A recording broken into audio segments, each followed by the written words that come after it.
시청자 여러분 안녕하십니까. 이슈 점검으로 돌아왔습니다. 오늘도 김민석 특파원님 모셨습니다. 안녕하십니까. 안녕하십니까. 특파원님, 드디어 우리나라가 장보고 N 프로젝트라고 해서 우리나라 최초의 핵추진 잠수함 개발 기본계획이 발표가 됐습니다.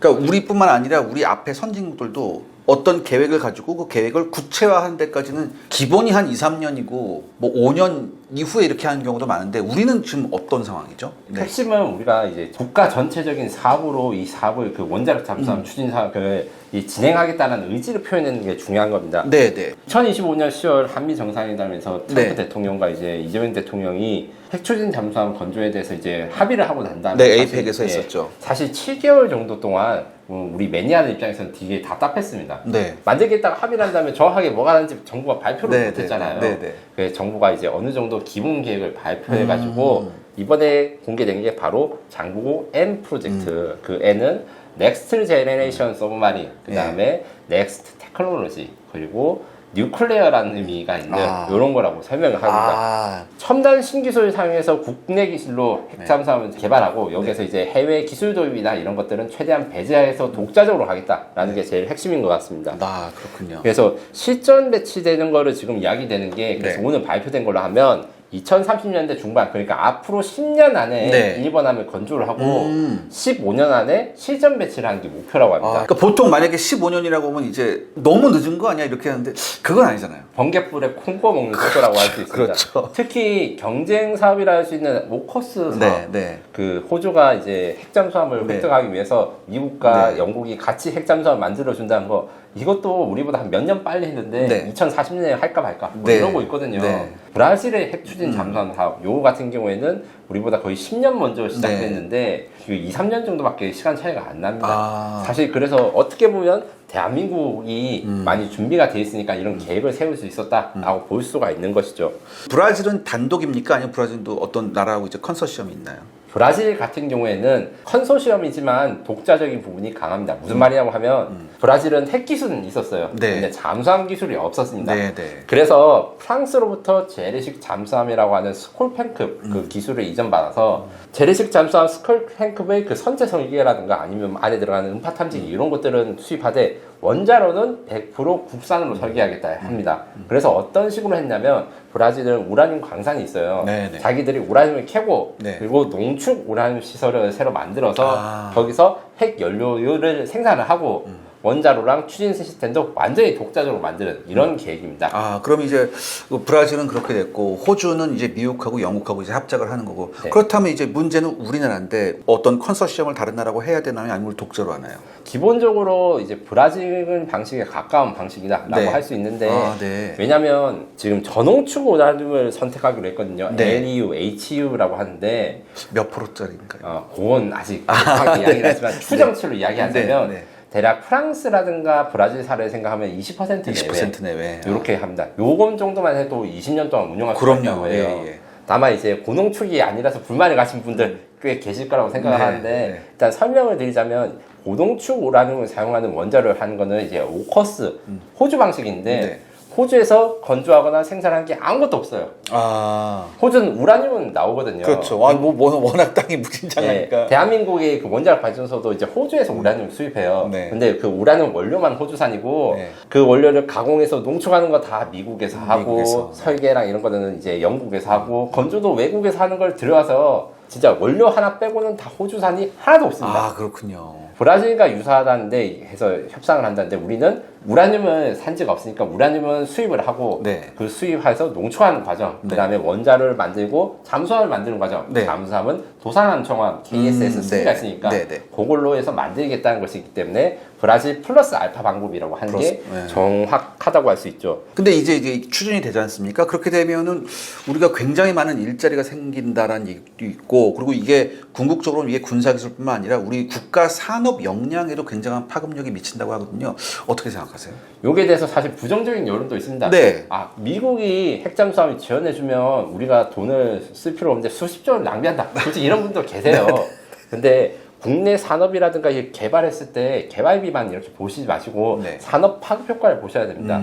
그래서 이번에도 총수명주기 관리를 통해 가지고 원자력 잠수함을 안전하게 운용하겠다고 하는데 원자력 잠수함은 개발비도 많이 들지만 네. 운용할 때 사고가 안 나야 되지 않겠어요? 그럼요. 이게 만약에 여기서 사고 난다면 자칫 이게 대형 사고가 될 수 있습니다. 그리고 해체라든가 후속 유지 보수도 굉장히 중요합니다. 네네네. 영국 같은 경우에는 우리보다 훨씬 먼저 원자력 잠수함을 만든 잠수함 선진국이지만 네. 해체를 못 해가지고 스코틀랜드 앞바다 그 항구에다가 해체를 못한 그 원자력 잠수함들이 쌓여 있어요. 이게 외교 문제가 됩니다. 왜냐면 스코틀랜드 독립하고 싶었는데 네. 이게 독립의 수단인 거예요. 이 더러운 잉글랜드 놈들이 아직도 그러는구나. 예, 영국의 그 핵연료 이런 것들을 자기 나라한테 막 그 던진다고 분리 독립해가지고 이거 잉글랜드로 가져가라, 런던에다가 넣어라, 막 이런 식이 실제로 있었거든요. 그럼 이 유니언잭에서 그 빨간색 X자 예, 빼야 되잖아요. 예.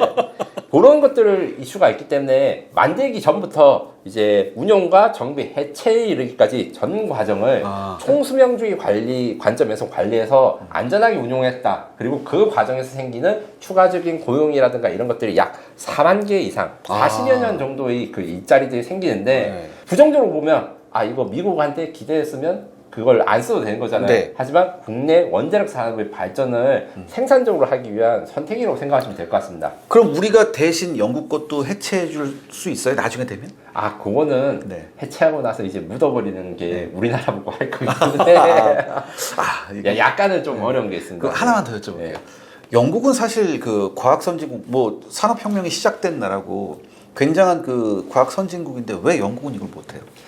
원자력 산업이 무너져가지고 할 수 있는 기술. 제가 이것 때문에 여쭤본 거예요. 그러니까 한번 이 어떤 잘 나가는 산업을 정체시켜놓고 무너뜨려 버리면 그걸 다시 올라가는데 이게 불가능하지 않습니까? 맞습니다. 그래서 항공우주 산업이라든가 이런 원자력 산업 같은 국가 기반 산업은 다른 이제 시각들 좀 꼬아서 생각하시면 우리 잘 나가는 반도체만 하면 되고 뭐 다른 거 다 필요 없지 않나 이렇게 보실 수 있지만 대한민국 사정이 그렇지 못합니다. 그렇죠. 국가기관 전략 산업에 대해서 지속적으로 육성하고 관리를 하는 게 국가의 존망을 결정할 수 있는 것이고 다행히도 지금 현재는 이제 정치 상황에 관계없이 원자력 산업은 이제 조금 이제 AI 산업도 발전하고 하니까 우리나라가 발전시켜야 되는 걸로 모두가 다 합의를 한 상황이란 말이죠. 그것을 잘 이용해가지고 원자력 잠수함의 건조로 우리가 안보를 지키는 것도 중요하지만 우리 원자력 산업의 발전도 이제 같이 이루어 나가자라는 이 공감대가 좀 형성되었을 거라 생각합니다. 우리 원자력 산업이 한때 조금 어려움을 겪었는데 지금은 이제 뭐 다시 본궤도에 올랐다고 봐도 되죠. 마지막 위기가 사실 남아 있습니다. 그래요? 왜냐하면 이제 탈원전 이런 것들은 지금 취소가 됐지만 SMR이라고 주식하신 분들 많이 관심을 가진 거 있을 거예요. 이 초소형 원전을 사용하는 게 있는데 이게 수요를 아직 확정하는 게 어려워요. 뉴스에는 많이 나오지만 정작 SMR을 어디에 건설할지 그리고 어떻게 운영할지에 대해서 미국도 약간 망설이고 있는 게 있거든요. 초소형 원전, SMR이 원자력 그 산업을 발전시켜야 될 가능성은 있는데 소형이다 보니까 원래 컨셉이 그 수요처에서 가까운 데다 지어야 돼요.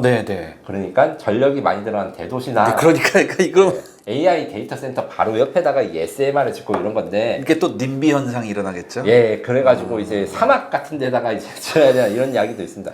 다만 사고 관리 같은 걸 좀 철저히 하고 후쿠시마 사태라든가 체르노빌 사태 같은 데서 교훈을 우리가 인류가 찾았고 어떻게 하면 사고 나는지에 대해서 경험을 많이 쌓았기 때문에 이런 것들을 조금 더 발전적으로 보시면 될 것 같고 그리고 무엇보다 중국 이 SMR에 너무 치고 올라오고 있고 엄청난 투자를 하고 있다고 하더라고요. 미국 같은 그러니까 미국과 서구 선진국 입장에서는 중국의 풍력이라든가 태양열 발전이 사실 기술이 더 발전되고 발전도 많이 하니까 AI 경쟁에서 에너지 문제로 중국한테 질 수 있을까 이런 위기가 많이 크거든요. 요것 때문에 지금 대한민국의 원자력 산업이 다시 주목받고 있고 그 원전에 대해서 관심이 높아지고 있는 것을 감안하면 이 원자력 잠수함 투자가 당장 직접적으로 이런 AI라든가 에너지랑 연관이 안 된다고 생각하겠지만 사실 다 연관이 되는 겁니다. 그렇죠. 자, 그렇다면 이 핵잠수함 도입과 관련을 해서요, 이제 굉장히 민감한 국제 문제가 하나 있습니다. 이게 핵 비확산 규제나 제재에 걸리지 않을까.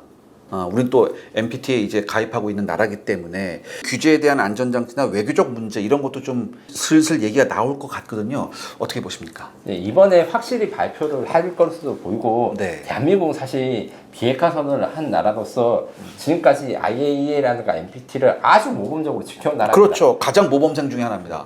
물론 우리가 한 0.02mm 같은 이제 그 고위험성 플래트폼 이런 거를 레이저로 사용해서 얻는 거 했다가 이제 감상으로 그거 그거 진짜 소량이에요. 그러니까 그거는 너무하다는 소리가 그때도 있었어요. 이거 순수 과학적 모형이 이걸 못 가지고 뭘 어떡하느냐. 근데 심지어 그걸 우리가 신고를 먼저 한 겁니다. 네, 네. 그렇기 때문에 사실 신뢰도 측면에서는 우리가 뭐 그렇게 딱히 나쁘지 않은데 네. 한 번 더 이제 확실하게 못을 박아서 대한민국은 어떠한 형태의 핵무기도 보유하거나 개발하지 않겠다는 확고한 원칙을 견지했고 네. 미국과의 긴밀한 소통을 바탕으로 원자력 잠수함 핵 연료 확보부터 관리까지 전 과정에 걸쳐서 투명하게 네. 이행하겠다 이렇게 선언을 할 예정입니다. 다 공개한다? 네. 다. 그리고 국제 원자력 기구와 공동으로 핵 추진 잠수함에 적용 가능한 안전 조치 체계를 구축할 것이라고 선언을 했는데 IAEA 국제 원자력 기구는 원래 모든 원자력 발전소에 CCTV를 다 설치하고 네. 이런 게 요거를 이제 어기면 큰일 납니다. 네, 네. 그런데 이제 문제가 하나 있는 게 잠수함에 있는 원자로에다 CCTV를 설치한다 해도 예. 그거를 이제 실시간으로 IAEA가 감시를 못 하잖아요. 잠수함 어디 있는지 알려주면 안 되니까. 예. 그러면 해결 방법이 없나? 해결 방법이 있어요. 네. 제가 아까 전에 앞서 브라질 이야기 잠깐 했잖아요. 네. 브라질은 IAEA와 특별한 협약을 맺어서 잠수함에 들어간 원자로를 어떻게 관련될 것인지 이게 대한 안전 조치 계약을 맺었습니다. 우리가 처음 시도한 게 아니라 이미 사례가 있으니까. 레퍼런스가 있군요. 네, 그래서 브라질 사례를 모방해가지고 IAEA가 안심할 수 있게 우리 잠수함의 원자로를 관리하겠다 이렇게 선언했고 발생하는 모든 방사선 폐기물은 관련 법령과 규정에 따라서 철저하고 체계적으로 관리할 것을 지금 약속한 상태입니다. 그렇군요. 시청자 여러분들의 구독과 좋아요는 영상 제작에 정말 큰 도움이 됩니다. 여러분들 부탁드리겠습니다. 구독과 좋아요. 자, 그러면 이제 이번 제1회 미래국방전략위원회에서 이 잠수함만큼이나 중요한 현안이 또 두 가지가 있었습니다. 항상 이게 뜨거운 관자인데 전자권 조기 회복 이 문제가 있었고 두 번째가 AI 무인 중심의 군대 전환이에요. 요게 됐는데 이 두 가지 과제는 그럼 각각 어떤 방향으로 이제 흘러갈까요? 잘 안 되고 있으니까 잘 해야 된다.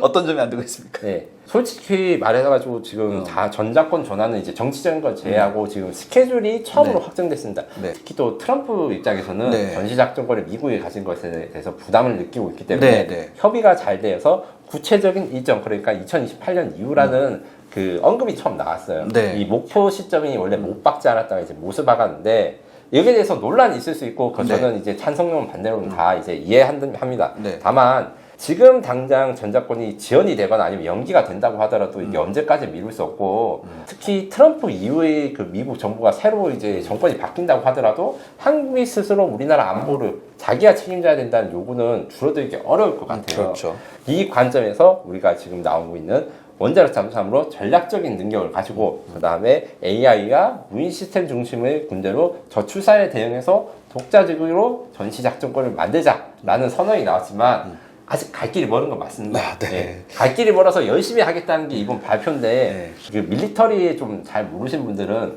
우리나라가 AI도 잘하고 반도체도 잘하고 로봇도 잘하는데 요거를 잘 활용하면 되지 않겠나. 문제는 그게 활용하는 게 쉽지 않습니다. 연구 인력과 시간이 더 필요합니다. 돈도 많이 들고. 네, 요거를 이제부터 투자를 더 열심히 하고 이걸 국방 AI 그리고 국방 로봇 기업들을 육성해가지고 이 인구 감축 시대에 이 무인 체계로 좀 상당 부분 대체를 하겠다라는 게 이런 이제 이번에 나왔던 이제 AI 스마트 강군이라는 개념인데 제가 이제 비판적으로 이야기를 하지만 또 반대로 이거 말고는 사실 대한민국 지금 답이 없습니다. 예, 뭐 다른 뾰족한 수가 없습니다. 네, 비판하시는 분들도 이해는 가요. 그 북한의 위협이 존재하는 상태에서 이제 지금 병역 장은 감소되는데 뭐 국무기관 같은 것도 짧고 이런 거 오히려 늘거나 여성 징병을 해야 된다. 요것도 아주 민감한 문제잖아요. 그럼요. 군 생활에 대해서 이제 피해나 이런 것들이 개인적인 피해도 있겠지만 국가 경제에 미치는 마이너스가 너무 상당합니다. 그렇죠. 이게 노동력이라는 그러니까 경제 산업 활동을 하는 인력의 활용이란 방안에서. 네, 맞습니다. 그래서 다른 나라보다 우리나라가 그 산업에 들어가는 그러니까 돈을 벌기 시작하고 월급을 받는 시점이 군대 때문에 전체적으로 다 늦거든요. 그쵸, 맞습니다. 여기서 군복무 기간을 늘리거나 아니면 새로운 군복무 자원을 늘리면 이 경제 성장률 자체에 영향을 줄 수밖에 없어요. 경제가 떨어지면 아무리 강한 군대가 있어도 사실 약해질 수밖에 없습니다. 그렇죠, 맞습니다. 현실적으로 이거는 이제 목표이자 어쩔 수 없이 우리가 도전해야 되는 거예요. 재래식 무기 확대하고 이거는 저도 하고 싶은데 그거는 이제 냉정하게 현실을 돌아봐야 되고 그러니까 선택과 집중을 해야 된다는 말씀이시죠. 30만 대한민국군이 됐을 때 우리가 30만 군대로 북한의 위협에 대해서 지키기 위해서는 무인 체계 도입 그리고 인공지능 체계로 인력 줄이는 게 굉장히 필요합니다. 네. 근데 이 전작권이라는 건 항상 이게 두 가지로 생각을 해봐야 되는 것 같아요. 하나는 이제 정치, 외교, 행정적 부분 있고 또 하나가 이제 군사적 부분. 특히 이제 군사적 부분에서 많은 분들이 걱정을 하시는 게 과연 지금 우리는 대한민국 군대가 전시작전권을 가져와서 유사시에 이것을 제대로 운용을 할 수 있겠냐, 그런 능력이 지금 현재 우리가 갖추어져 있느냐, 이런 문제가 항상 화두잖아요. 여기서 전시작전권 전환에 또 찬성하시는 분들, 반대하시는 분들인데 반대 측의 논리도 이해가 돼요. 찬성 측의 논리는 다른 모든 나라들이 다 전시작전권을 자기 나라가 가지고 있는데 한국만 가지고 있지 않다. 이것 때문에 이게 자체가 이상한 거 아니냐인데 전시작전권이 미국이 가진데 찬성한 분 입장에서는 전시작전권이 미국이 가지게 되면 우리 한반도에서 전쟁이 터졌을 때 이스라엘이 공격받는 거를 미군이 보여준 거나 이런 것보다 훨씬 더 크고 넓은 그 안보적 지원을 받고 있고 작전권이 어디에 있든 결국 미군의 도움을 많이 받을 수 있는 게 좋은 거 아니냐. 우크라이나 전쟁 같은 경우에는 지금 전시작전권이 자기가 행사하고 있지만 그 미국이 지원을 잘 안 해주면 전황이 확 밀리잖아요. 그렇죠. 네. 무기 공급 같은 거 끊으면 또 밀리고. 맞습니다. 이런 상황이 반복될 수 있고 우리 혼자서는 그다음에 북한과 중국에 대해서 승리할 수 있다 이렇게 말씀하시는 분들은 사실 잘 없어요. 네. 특히 북한은 우리가 이길 수는 있는데 인명 피해를 얼마나 줄이는가. 그렇죠. 예. 우리 그 시민과 군인 한 명의 목숨을 살리기 위해서 미군들이 얼마나 더 지원을 해줄까 할 때 전시작전권이 없으면 남의 나라 전쟁에서 남의 나라 일 도와주는 거고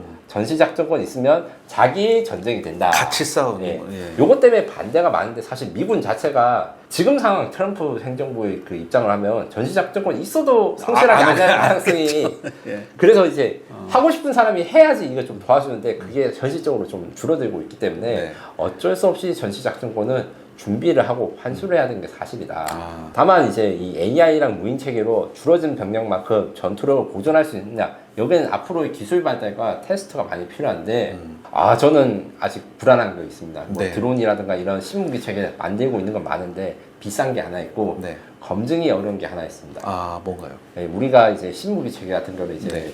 여러 가지 외교 상황상 이제 실전 대비 이런 네. 것들 잘 못하는데 네. 이걸 못한다고 이제 어려워하지 말고 그 실제 테스트나 그 운용 환경 이런 것들을 좀 잘 만들어서 실전과 같은 테스트를 통해서 AI 그다음 로봇 무인기 체계가 잘 작동되는지 검증하는 거 그다음에 지금 중소기업들이 많은 실제 이제 AI 무기라든가 아니면 로봇 무기 만들고 있지만 한계가 있고 그리고 네. 대기업 단독으로도 좀 어렵거든요. 네네네. 국가적인 프로젝트로 우리 원자력 잠수함 추진 이번에 말했던 것처럼 AI와 무인무기 체계에 대대적인 투자 R&D가 되면 가깝게는 우리 군의 전력 증강, 인구 감소에 대응할 수 있고 멀게는 그것을 수출하거나 아니면 우리나라의 로봇 기술과 AI 기술을 이제 발전시키는 계기로 삼을 수 있지 않을까라고 생각을 하는데 아직 여기까지는 구체적인 계획이 잘 안 나왔어요.